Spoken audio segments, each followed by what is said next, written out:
Well, hello everyone. I hope you're having a great day. It's hump day. That's right. It's the Wednesday edition of Take 5. Hope your day's been great so far.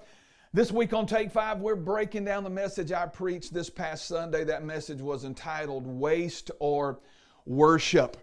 We've learned thus far that this great extravagant offering of gratitude and worship that Mary poured on Jesus wasn't accepted by everyone. There were those in the crowd there that said she was just being wasteful. Jesus said it was a beautiful thing, but there were so many there that said this was nonsense. She's gone too far. This is just waste.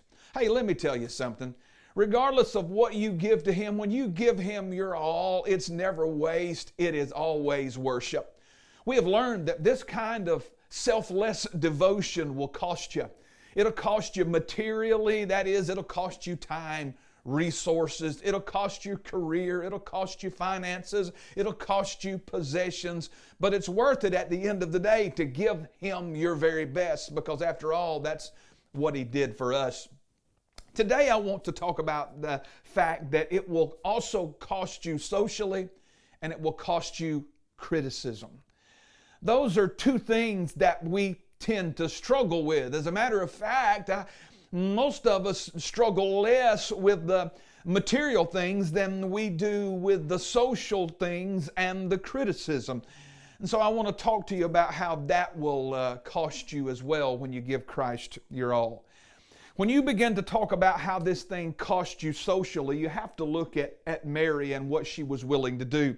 When she dried the Lord's feet there, she didn't use a towel. She let down her long flowing hair and she wiped His feet with her hair, removed the residue of that oil there with her hair. Now, respectable Jewish women would never do that in public. They would never let their hair down. In fact, it was considered a mark of a woman with loose morals if they were to let their hair down that way. But Mary was so caught up in her devotion to Christ that she didn't stop to consider what others might think about her. She didn't care if they liked it or not, or if she fit in or not.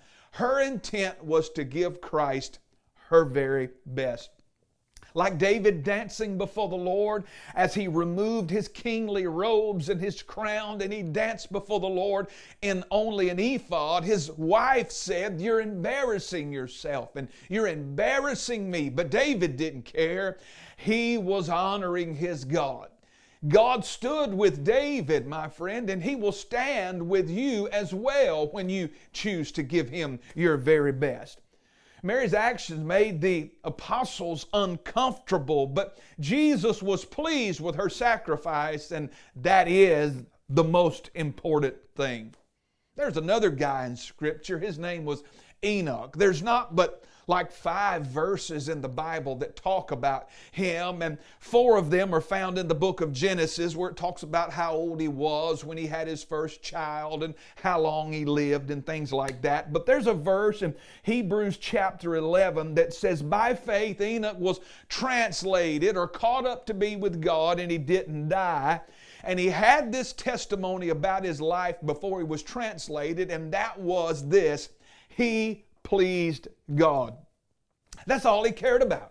He didn't care about pleasing society or pleasing his friends or fitting in with the social elite. He didn't care about that. He wanted to do one thing, and that was please God. There's nothing else said about him. We don't hear about any great acts that he did or any awesome deeds that he accomplished. We know this one thing, and it was the most important thing apparently, because the Bible records it, and it said he pleased God. That's what we should strive to do. That's what we should want to do completely and totally and nothing else, and that's please God with our lives. Give Him all that we have in worship and service unto Him. So you need to ask yourself today, do I treasure Christ more than fitting in with the social elite? Do I treasure Christ more than my own pride?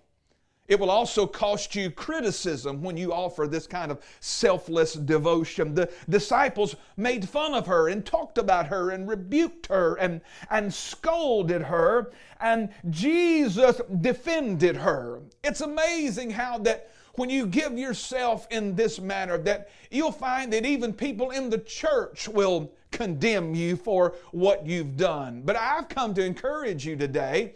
Don't worry about who it offends. Give your best to Jesus Christ.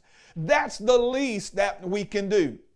Well, when you offer this kind of selfless devotion, it'll cost you materially, it'll cost you socially, you may not fit in, it may even cost you some criticism from peers and people that are close to you, but at the end of the day, it's worth it to know that I gave Jesus my very best. It wasn't waste, it was true worship. Well, hey friend, I hope you have a blessed day today. I look forward to being with you right here tomorrow on Thursday's edition of Take 5. Until then, God bless you. Have an awesome day.